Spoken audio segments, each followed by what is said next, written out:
I'm Renee Martinez, and I'm retired. I was a former president of Los Angeles City College,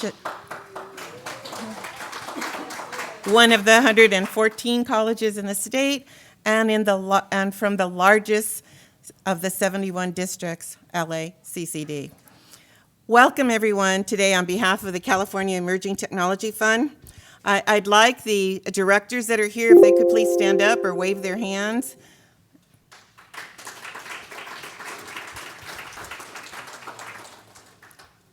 This has been an exciting year and a half for me since I retired working on the California Emerging Technology Board, because the focus on teamwork is so important and so much change. I'm supposed to give you a couple of messages. One is that you have an iFan on in your package, and it says Internet for Now. And we'd like you to take them to meetings in rooms where there's no air conditioning, like churches and temples, synagogues, mosques, or in meetings with policymakers or regulators where there is a lot of hot air in the room. Okay, also on your table there are green Sharpies on your table, because broadband is a green strategy, right? Cool. Also, because we had so many great speakers today, you can get autographs later from these digital inclusive rock stars that are here representing all parts of Southern California, which we're very, very excited about. So you can put it on your souvenir book. Well, I'm here to moderate and to introduce the panels, and it's very exciting for me. I'm going to ask people to come up to sit, right? Frances Gipson, if she could please come up. She is the Chief Academic Officer. She started with Cardenas and has continued on in terms of her work. That is the second largest public school district, right? Los Angeles. I did share with her that I knew her when she was at El Sereno. Amazing school. And it was so successful, written up many, many times in the paper, and I was fortunate to used to work with LAUSD as a principal with Children's Centers, so thank you. All right, is Deborah Dorado here? I don't see, or a representative from Deborah, the LA County? No? Okay. The next person is Dr. Francisco Rodriguez. He is the Chancellor for 9 community colleges, ranging from 39,000 students to 6,000 students. I will say he was my former boss, and he really emphasized teamwork, strategies. How do we help these students succeed? How do we increase? And this is his anniversary of 5 years, where we have just finished recognizing the LA Promise, where over 5,000 students graduated, getting 1 year free college tuition. But next year, 2 years. And Heather Hiles, she is the new person, which I just met because she just got her job this year, online for the state chancellor's office. And she was with the Gates Foundation. She was a deputy director, and she's an entrepreneur. This lady doesn't stop. You should read her resume. She's done a lot of work with helping women get placement in jobs, and concern in regards to students of color and their success in terms of utilizing the internet. We had a short conversation about the disparities. On the other side of the table is those people that will respond to the comments that these 3 people will make 10 minutes each. We do have a moderator who's supposed to be saying when they're at 8 minutes, right? Okay, wait a minute. Okay, so on the other side of the podium is Oscar Menjivar. He's a founder and CEO of Teens. This is so exciting. He won the Irvine Award for his work with males of color, and I'm really proud to say that because I know I worked with prisoners and getting them to get a college AA degree, that he worked with many prisoners in terms of getting them into jobs and going on to school. The next person is Lindsay Corcoran. Am I saying it right? Is she here? Office of Linked Learning. Oh, Esther. Hi, Esther. Hi. Actually, I work with Esther. When I was at Los Angeles City College, we did some fantastic work with our students, and it was a real pleasure. Well, I was going to say you were her boss, but Linked Learning, as you know, are opening up career possibilities for our children. The schools that Linked Learning happens in our area are really technology savvy from the beginning, learning how to fix them to how to use them. They put me to shame. Okay, the next person is Lindsay Heiser. Okay. And she's from the LA Tech Pipeline Bixel Exchange, where they have digital connections, and basically they're helping millennials connect with business and industry. So we're very excited. Then the last person is Taylor White. Is she here? And she's a senior policy analyst who focuses on apprenticeships, which is really important in terms of getting jobs. So we've got an exciting panel here. Okay, you heard from the previous speakers, pretty dynamic speakers, I must say. But Los Angeles is the third largest tech market in the United States, and we're the fastest growing. However, you heard it loud and clear with the data that current and future workforce projections indicate a strong need to bridge that gap. Many of our low-income middle and high school students in Los Angeles tend to be geographically and economically isolated, represented at an underutilized talent pool. And I see that with my own grandchildren. My grandchild left a charter school that was LA County and got into an academy, but went to a public school for 7th grade. And we were shocked in terms of the students not having access to Chrome, not having access to internet access. And my grandson said, you know, Nana, they really need help. So you need to help them. And I thought, wow, this is from a 7th grader. And then he went to the afternoon to CS Academy, which is, everybody has everything, you know, in terms of computers, Chrome, I mean, and he has two too. So there is that disparity that you see every day, unfortunately. So today, the focus is that 3 questions, basically. What current LA region efforts represents models that address opportunity and skill gaps simultaneously? How can those efforts inform the spread of new knowledge and talent across the region? And more importantly, how do we scale it up? This room is filled with people that have that passion to help those students. This room is filled with people that want that our youth are not only transforming their own lives and getting a skill to help them in education, but they're also going to transform the lives of their family. In School to Home, I was just fascinated with the involvement and parent involvement yesterday. Thank you, Sophia and Francisco. It was just wonderful to hear the parent education that is happening with these children. It's fabulous in terms of this program, because so many times parents can't do it. I mean, my parent didn't help me fill out an application for college. Thank God I had a sister, a nun, that did it for me. Okay, and the change is going to affect the communities and the future of Los Angeles. So we got a job to do today. So make sure we work well, okay? Thank you. Let's start. Okay, I'm going to start with Gipson, okay? And here's the person who's going to tell you when you're at time. Great. Well, thank you to each and every one of you, and on behalf of Superintendent Buettner, thank you in advance for saying yes. You saw the passion of our board president, and we know collectively, I think earlier it was said that it's not just about problem solving, but it's about holding on to multiple ideas together. And as my colleague, Chancellor Rodriguez always says, we are chief opportunity officers. So there's lots of opportunity in this room that we need to really harness and take forward together. As I thought about some of the comments for this time, I think to a special place on my resume where I had the opportunity to do what my mother says, not keep a job.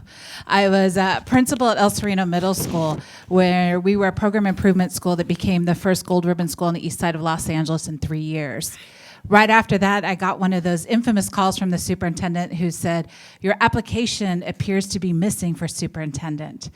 And thereafter, I had the opportunity to lead on the east side of Los Angeles, a place very near and dear to my heart, and a place that was highlighted this morning in this study. During that time, I learned so much around what it takes for a principal to really lead in community. And a special superintendent named Mr. Martinez came forward, some of you know him as America's superintendent, and said, there's this thing called instructional technology, and I want you to lead this work. And I said, sir, with all due respect, I said, I am not the technologist. And what he said to me was so clear and elegant, and I think it's part of our message today. He said, you're a leader and you know instruction. And that really resonated with me because as we started this work, we really turned it around and said, what does it mean to lead with instruction in this work? You see, we have a college promise, but did we have a primary promise to our students? What was our first promise to what we were going to do for kids and community? So working together with a group that I lovingly called Team Kid. And let me be so bold to say, you are either on Team Kid or you are not. For me, there is no in between. You are either a champion or you have another place where you can express your talents. And so as we came together, we really looked at this work and we found that there were so many folks advocating for their personal points of view around technology. And we stopped and we went back to a study from Harvard that said high-performing organizations inquire 3 times more than they advocate. So we said, how might we turn this around to where we become a culture of inquiry so then we can best advocate for our students and community? So in this work, we really turned everything around to say, what does it mean to lead with instruction when you're on Team Kid? And some of the tenets that we found that were really compatible with our work was acknowledging that there was a past, but more importantly, there was a future in our work. We worked really closely with folks here in the room and our CETF partners home to school to really say, what does it look like inside and outside the classroom? What does it look like beyond the bricks and mortar? And what are the ways in which we'd have to transform our organization to set students up for success? At the foundation of that, we found a lot of warmth and integrity and inspired thinking through partners here at UCLA with our computer science work, with a strong social justice framework. And internationally, we worked with the International Society for Technology and Education. In fact, as we were working on our framework and our tenets of what we wanted our classrooms and our communities to look like, we actually were so bold and we said, can we be the first district in the world to adopt the standards? And I think everybody looked at me and thought, has she gone rogue? What's happening, right? Well, I was innovating in the moment, let's just call it that. And we were so fortunate to be highlighted internationally for the work that we were doing. And the work that we were doing, so many folks are living in this past history of it's about touching the glass. And if we just get the device to students, everything will change. Well, yes, having the technical tool is importantly, but most importantly, it was about what were we going to do with that tool.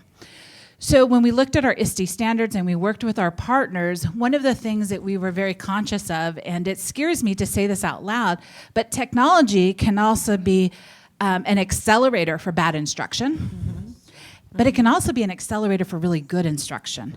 So if we're clear about the type of instruction and opportunities we want students to have, the dynamics of how we change our classrooms so students are global collaborators, so that digital citizenship isn't a list of what you can't do, but a list of what you should do, and getting back to that civic engagement. It was a way of helping students find their voice and for teachers being able to accelerate instruction in their classroom. So where are we today with this work? Well, the challenges that are still in front of us is how do we get up-to-date technology in the hands of our students? How do we prepare our students for a world of AI and VR and do it in a way that is really thoughtful around their civic engagement and how they'll represent themselves?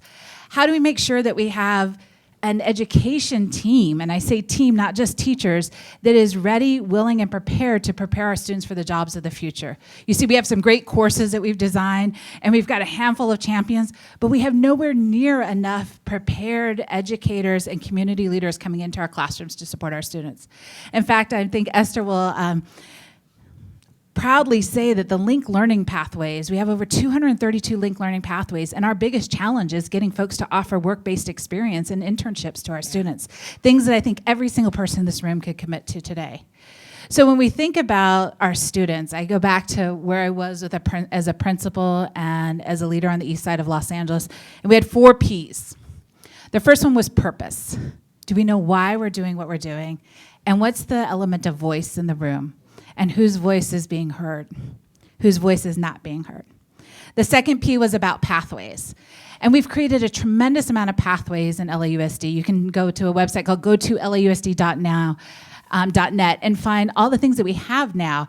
You know, we have a girls' academy just focused on STEAM instruction, where these girls are coding to change the world through the lens that they're experiencing right now in history. We have STEAM certified schools, so you really know what they stand for and what they represent. As we think about those pathways, it needs to be articulated from early ed all the way to 20 and beyond. And I say that because our earliest learners are not learning not 1, not 2, but sometimes 3 languages. And coding, a lot of us have talked about that as being a language, but we're also not building on the assets of the home language that our students come with. So we want to build on those, and that makes our students even all that more remarkable for the workplace. You see robotics and computer science now in early education centers. We're not waiting till the high school course. It starts now. Just like college begins in kindergarten, we're almost saying college begins the minute you're out of the womb, if not earlier. Where's my first 5 colleagues? They'll agree with this. And then the next one is really about that personalization. So that third P around, and it's not just personalization in the ed tech sense of the world, but how do we know what students are dreaming and doing simultaneously? And I say dreaming and doing because a lot of our students are dreaming, but they don't know how to do the work or have a pathway around the work. So we've made lots of investments in those areas with tools and opportunities for students. And I always say when those 3 Ps add up around purpose, pathways, and personalization, we end up with more prepared students. Students who are ready to engage in the workforce, ready for college and career opportunities, ready for folks like Chancellor Rodriguez to take them forward with the college promise, and really to engage in that civic duty. So I'd say those are some of the places where we've canvassed the work. Of course, I have a lot more information to be able to share, and it's on our website as well. But we invite all of you to be education partners and champions with us on Team Kid. Thank you. Next is Dr. Francisco Rodriguez. And I'm going to get a little off the chair here because I'm starting to get too comfortable. If I start talking too long and I see the fans doing this, yeah, that'll be my cue. But good morning, buenos dias a todos. It's wonderful to be here. I'm a little groggy. It's because we had 9 commencements yesterday at LACCD. We conferred over 24,000 degrees throughout LA County. We're so proud of our team. And unfortunately, I can't stay for the full time. Today is our board meeting. Now, who scheduled that? Commencement and a board meeting. Well, I think I did, just to keep us focused. So that begins at noon today. But thank you. Thank you so much for the invitation. President Emerita Martinez, to my colleague, Professor Pedro Noguera, always will accept his invitation to speak. And anytime I can get a chance to visit with Manuel Pastor, a colleague, friend, and an absolute person who keeps me personally centered on the work. I thank you so much. And this is really a truly auspicious occasion.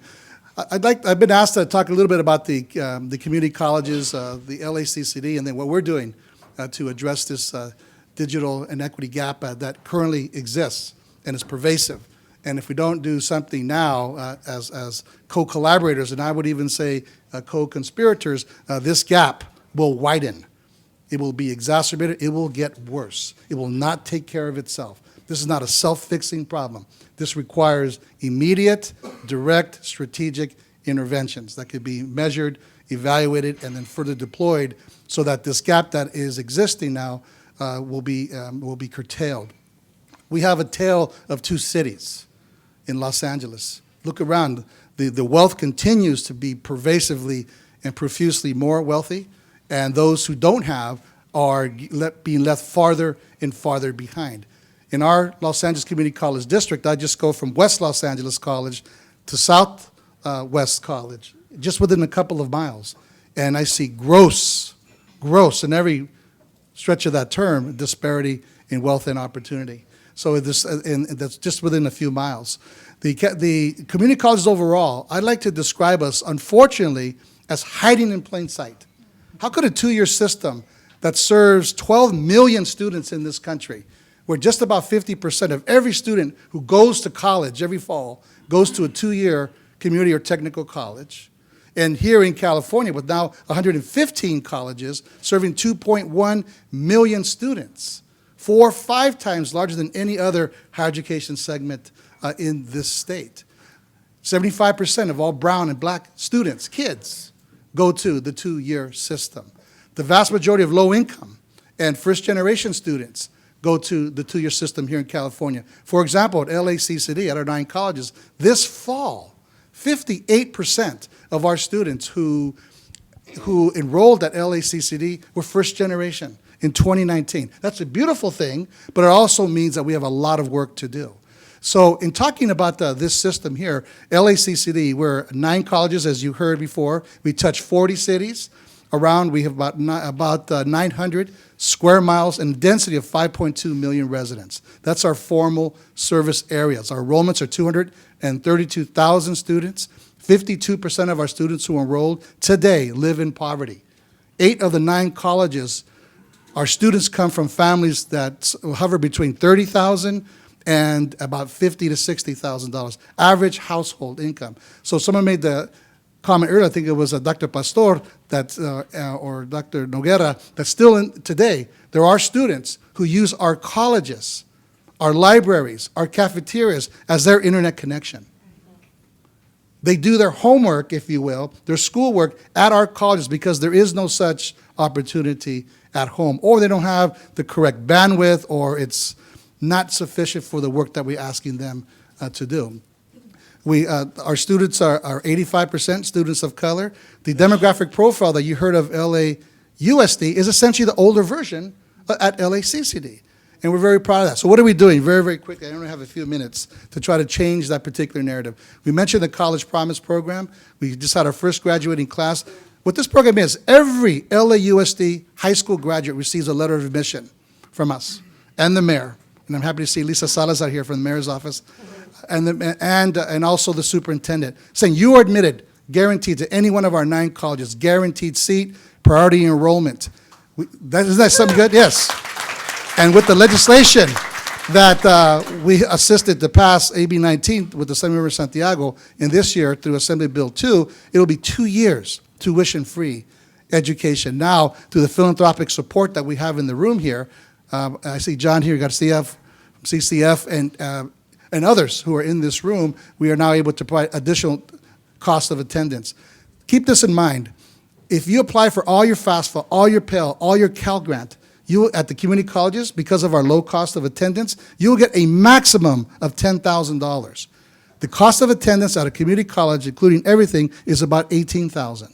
So there's still a gap there, a huge gap for students to overbear. So what we are doing is through the College Promise and ensuring and changing the narrative here that every student goes to college. No longer will it just be by skin color or zip code or income, your opportunity to go to college. So yeah, it's a model program. It's not just about free tuition, but all of the supports around them. Those students, and Dr. Gipson knows this, those students who go to our schools, they persist at a higher rate from the College Promise. They're retained at a higher rate fall to fall, and now they're graduating at a higher rate than the students who don't participate in college program. This program is working, and it's working at scale. The mayor challenged us that by 2022 to enroll 10,000 students in every entering class for the College Promise program, and we're right about to do that. And on Monday, the mayor announced right in front of the Cortina School that it will be all the LA Dash, the Department of Transportation bus passes beginning this fall, free to all LA College Promise students who want to go to college. Isn't that great? So congratulations, Mayor.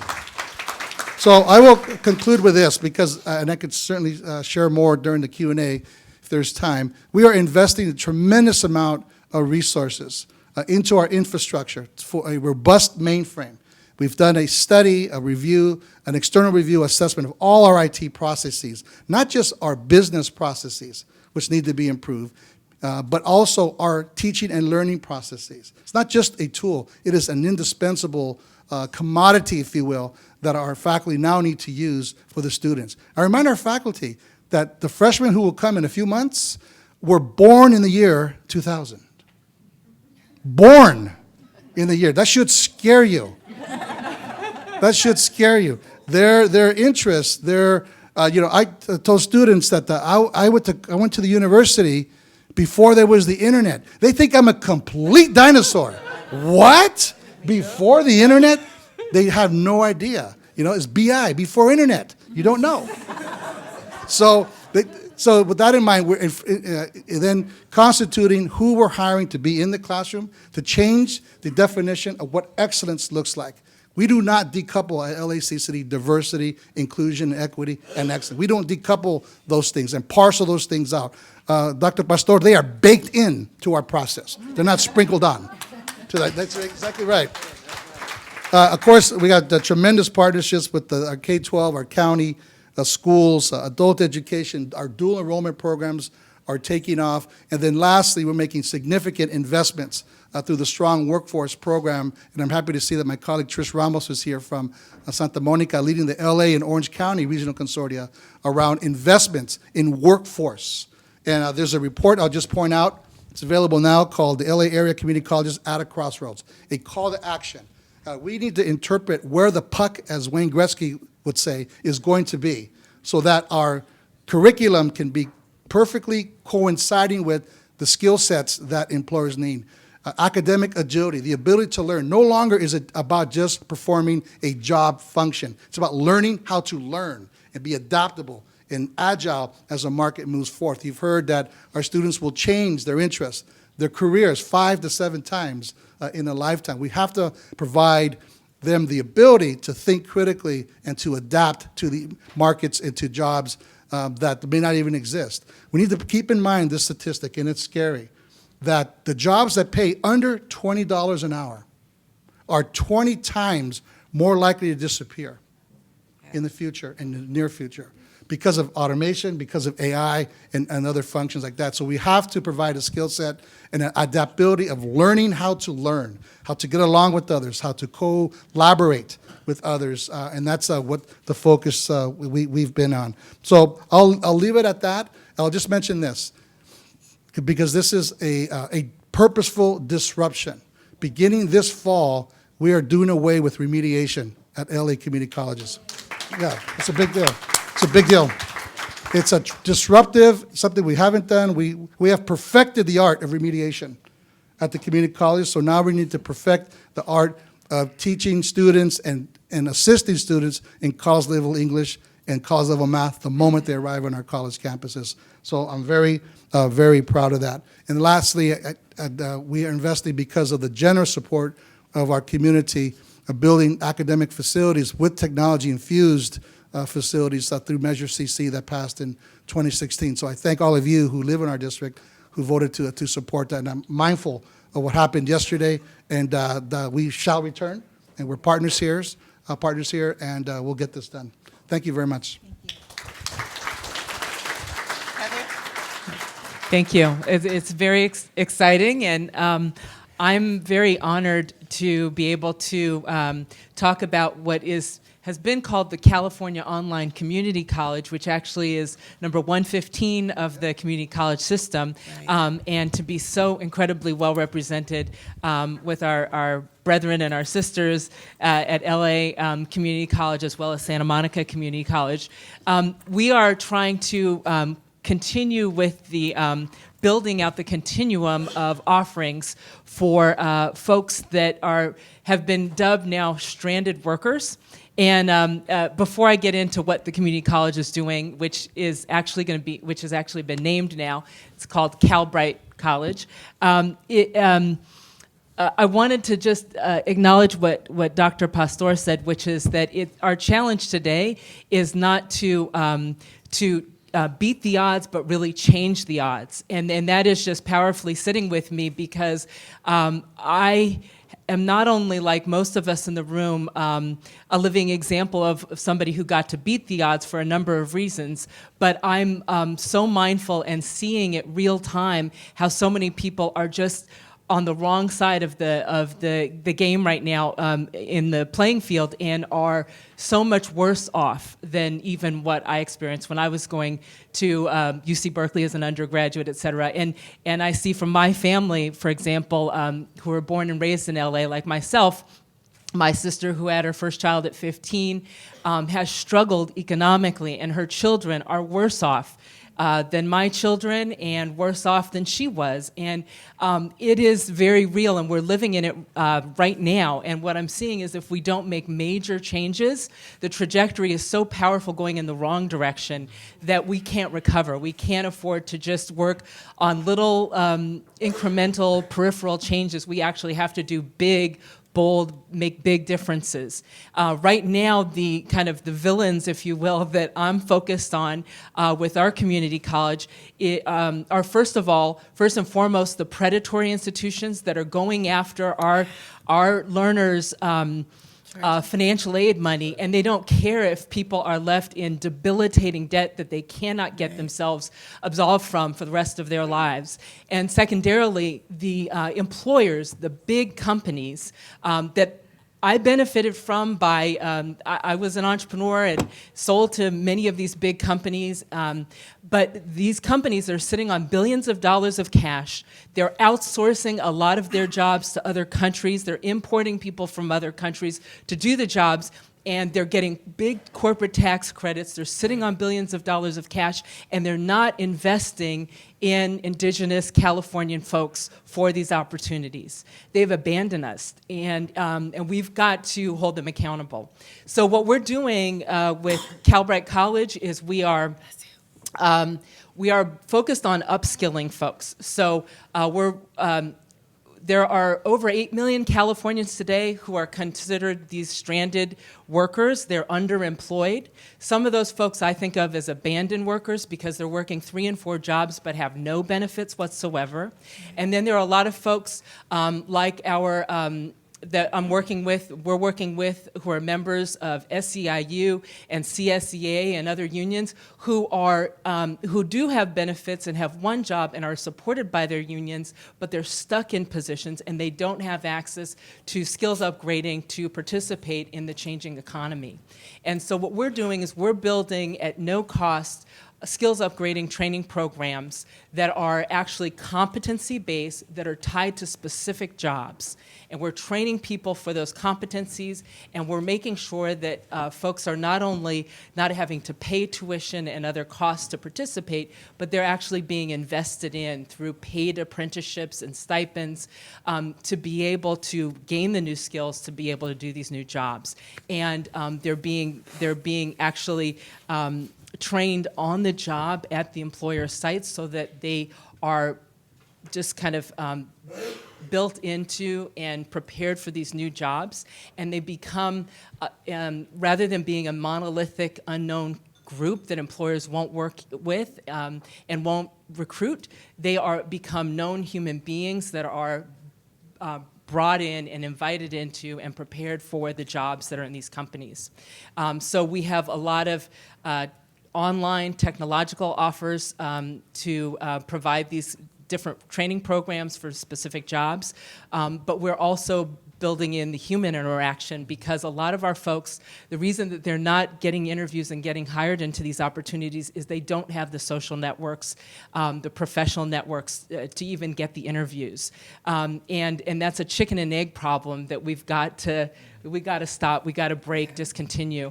And so one of the things that LinkedIn recently did a study that said that over 80% of us actually get interviewed and hired into jobs because of referrals from friends and family. If your friends and family don't work at these companies, what are you supposed to do? You're just not going to get there. So we've got to change that trajectory, and we're really building these partnerships and reverse engineering the trainings that's required by working directly with the employers, and it's the employers who are investing in our learners to do their jobs, basically. Okay.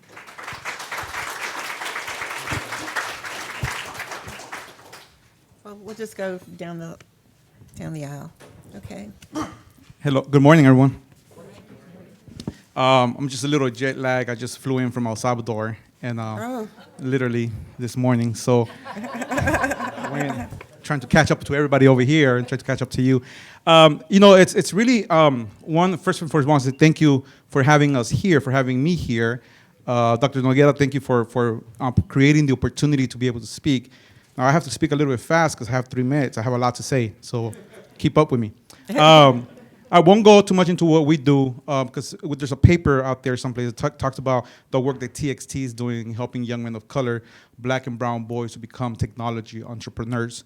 And I want you to keep the word entrepreneur in your mind because I talk about the paper in terms about youth development and teach them how to learn, teach them skills that are going to help them learn how to think fast and agile on their feet as they're working with code or working with design. The one sentence that hopefully you remember, you won't judge me for, is the following: coding will not change poverty.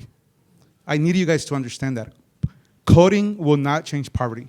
It doesn't matter how much coding we put in our schools, it will not change poverty at this point.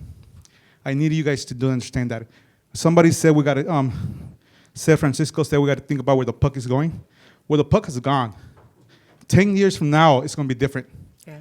Right? So if our community colleges, our LAUSD schools want to think futuristic, they got to think where we're going to be 10 years from now. Their business plan should be looking like 10 years from now, not a year from now. If our schools one day decide to put Scratch, which a lot of you guys know, into our school systems, 9 to 12 grade, we'll be behind the puck again. So we have to be able to understand where the technology is going. The puck is gone. Wayne Whiskey has hit that puck, and it's about to score, and is not one of the players in our communities. The other thing I want to say about that is that somebody mentioned the jobs that are being outsourced. There is going to be a demand, a high demand for coding. We all know that right now. Well, the more we train black and brown youth, and there's a huge supply of coders in the future. Think about this, right? The same thing's going to happen to India, and it's happening to El Salvador, where it just came from. We're going to do low-paying jobs in the future, 10 years from now, and it's going to be our black and brown youth who are going to pay $15, $25 an hour 10 years from now and still be in poverty. So we cannot think about poverty for now. We got to think about how do we solve poverty in the future, 10 years from now. How do we help and push companies like Apple, like Google, like Tinder, like Snapchat to invest in our communities millions of dollars now, right? LAUSD, us, and a lot of other organizations have paid Apple's millions of dollars to buy their computers. I still don't know where Apple's foundations is at. And if anybody can tell me where Apple's foundations is at, then we can talk about funding black and brown communities or impoverished communities don't have access to resources. This is what we have to be thinking about. How do we push companies to open their doors? For example, see, I was going to stop. I told you I was going to go on forever. The last thing I'm going to say to this is about youth development, so I have to go. Youth development is really important. We have to talk about how do we engage the youth now. We have to talk about developing in a holistic way the youth, helping them, giving them the tools, and to be able to create for themselves. One of the ways we can do that with companies, the last thing I'll say, is this. Let's collaborate with companies, and let's help companies say to us, hey, bring your kid, your black and brown youth, into our companies at least one day out of the month, one day out of the year, for God's sake. Every company has bring your kid to work. How easy can we push them to change that policy and say, let's bring black and brown youth, poor kids, into our companies just one day, for God's sake? That policy could change, but it's going to take government, it's going to take all of us to come together and ask for those simple changes that companies can do. And by God, let's teach our kids how to negotiate for their salaries. When they finish coding, let's teach them how to finish negotiating for salaries. Do not let a black and brown kid go into the tech companies and ask for $50,000 to code.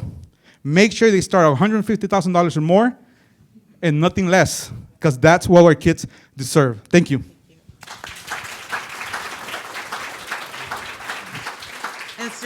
Esther? I want to thank the panelists for their comments and insights and respond to a few of the points they've made. But first, I want to start by saying I'm the administrator for the Career Technical Education and Link Learning Program in LAUSD, and you have folders that talk about both of those at your tables. I want to say that we've been very excited that the state has invested a lot of money in the CTE pathways recently. We have anatomy tables, which are virtual dissection tables. We have mass spectrometers, 3D printers, medical simulation labs, AI, VR equipment. We've been inundated with great equipment. We have the CTE teachers who come into the schools having had professional experience, ready to teach those. We have some partnerships, Apple, Cisco, Microsoft, HP, Riot, etc. But the point is, what we really need are those opportunities for our students to go out in the world and see themselves as real professionals. When they get a chance to do the internships and they come back and they say, Miss, I never thought I could see myself in that setting, but I can do that. They need that small experience to realize that they belong in that professional world. And as Heather was saying, big and bold differences. I read an article recently, and I have to thank Lisa Salazar, who's here from the mayor's office, who's been working with us to really garner those internships. But when you're talking about thousands and thousands of students, we need a whole community to chip in and provide those opportunities for our students to see themselves in that. In a recent article I read, which I thought was spot on, it talked about how CTE is not enough for our students. Career preparation is not enough. We need to create networks of privilege, which I thought was really interesting, because I remember one time sitting in the mayor's office when he had arts, media, and entertainment people in there and they were like, well, we like to hire college students. He said, well, no, you give internships to your niece and to your son and your daughter. And I think that's really true. And we have to now start creating those networks for our students to see themselves in those places of privilege, in those places of just seeing themselves as a professional. And I would say also changing the narrative, as Dr. Rodriguez said, changing the narrative. There's a lot of great things happening in LAUSD. How do we capitalize on those?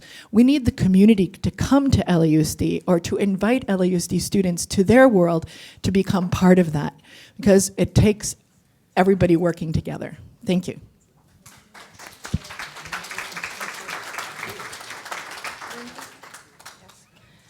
So a few things that the different panelists had mentioned before that I wanted to touch upon as well. The last piece being what Heather spoke about, of being able, the model that you all have used. With the LA Tech Talent Pipeline Program, we are a partnership with Mayor Garcetti to get underrepresented talent into tech career pathways. And so to date, we've placed over 250 in the summer, in the works of placing 200 underrepresented students in paid internships. And we see that being able to provide them with those opportunities that you just mentioned, Esther, where they are participating in work-based learning opportunities, they're going into the companies and being able to see what it looks like inside a tech company. They're participating in design challenges, hackathons, to be able to have experience to put on their resume, whether they get an internship with us or they've got the grit and hustle to go and get them themselves. So being able to have these models, one of the key things that I think about is scale. And so a lot of what we're working to do is working on the employer side. So we have really great strategic partnerships with a lot of the different folks that are here in the room, whether it's within education, working with Opportunity Youth, et cetera, of trying to understand how can we remove some of those barriers so that there's not over-credentialing, where on job descriptions it says that you have to have a bachelor's degree for an entry-level position. How are we being able to work these students to provide them with social capital, to be able to have mentors, to be able to have that access? Because as mentioned previously, it's being able to, referrals are coming at 60 to 70%. Well, if you don't if you're not part of those, your parents weren't a part of those networks, you don't have access to them. So opening those doors. And then also being able to look at how do we also bring employers into the fold. So being able to do collaborations where we're bringing both educators and employers to do competency models to really understand what are both the technical as well as the soft skills that are needed for students to be able to be prepared for not only that interview, but then that success on the job and that advancement within being able to create a career within the tech career pathways. In addition to that, also thinking about being able to have them interwoven onto advisory boards at the community colleges. Because again, to what Oscar had mentioned, is that we can't be thinking about today, we need to be thinking about the future and where technology is going, so that the things that students are learning in the classroom will prepare them to be ready and skilled to be able to take on those different positions. And so really, we see the opportunity of being able to provide more strategic partnerships and being able to have both employers as well as the educational institutions coming to the table so that we can see the great success for all of the talent that we know is here. And Chancellor Rodriguez had mentioned that it's, we talk about it a lot as the untapped talent. We have local talent right here in our own backyard that are ready, capable, and eager to jump into these positions. And so how are we positioning ourselves to open these opportunities for them? Okay, thank you. Hi, good morning. My name is Taylor White. I'm a little bit of an outlier on this panel in that I am not LA-based. I come to you today from an organization called New America. We are a think and action tank of sorts based in Washington, D.C., although we have a California office here. Why am I up here? I think it's a good question. I was asking myself the same thing this morning. New America is really very focused on doing work that confronts the challenges that are caused by rapid technological and social change and trying to find opportunities to seize on that change to create a more inclusive economy.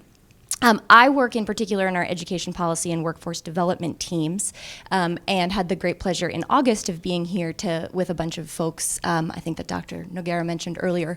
And it's really exciting to be back here with you all today and see that the momentum continues and has accelerated. As a respondent, I guess I just want to use my sort of like national perspective hat to respond to some of the things that I heard are going on here in LA. Particularly exciting from LAUSD to hear about the work being done to get students interested in technology, in STEM, in careers at an early age. We know from an abundance of research that that's important and can be really impactful. I was really excited to hear about of course, the priority admissions to the community colleges. I think that's hugely important for access issues, and I would commend you on finding a solution to what we see nationally as one of the largest challenge to connecting students of need with opportunity, which is transportation, and that's a nut that pretty much no one in the country has cracked well. So I think that's a really wonderful policy, and I'm very excited to see what that does for your enrollment and what kind of different students are accessing what kinds of different programs with that barrier removed. So that's really exciting. On the online community college, another exciting initiative is really great to hear the degree to which you're interacting with industry. I was at another meeting yesterday and heard about a grant program that you all have recently run to encourage CTE development for your institutions. I think that's also really exciting, and I think the piece that you mentioned at the end, Heather, around working with students for that human piece, I think is really important. And I guess that's one thing that I want to make sure that we don't lose sight of when we're talking about this rapid technological change, is that technology is going to change the way that the world works. It is not going to change dramatically what young people need from adults. And I think Esther has made that point. I think Lindsay's made that point. I think we've all made that point to some degree. We know from evidence that young people who have early work experience do better over the long-term course of their careers. And we know that structured work-based learning programs that allow students to develop strong relationships and some of that cultural capital to learn workplace mores that allow them to either succeed in that job or transition confidently to other industries or other jobs within the same industry are hugely important.